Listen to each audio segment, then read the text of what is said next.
Aşkım hastaneye gidelim. Yok gerek yok, birazdan geçer. İyi tamam. Aşkım kız arkadaşım beni bekliyor. Gidip geleceğim hemen. İyi tamam.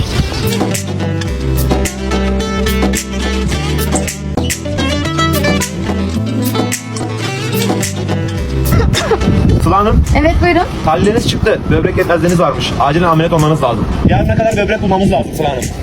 Anladım. Teşekkürler. Beyefendi az önceki giden benim eşimdi. Neyi var kendisinin? Beyefendi, eşinizin böbrek yetmezliği var. Acilen böbrek bulmamız lazım. O zaman gereken neyse yapalım. Çok iyi o zaman. Buyurun.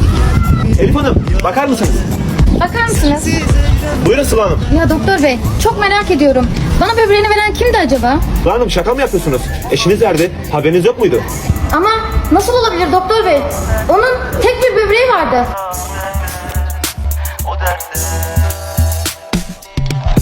Yola düşer de gezersen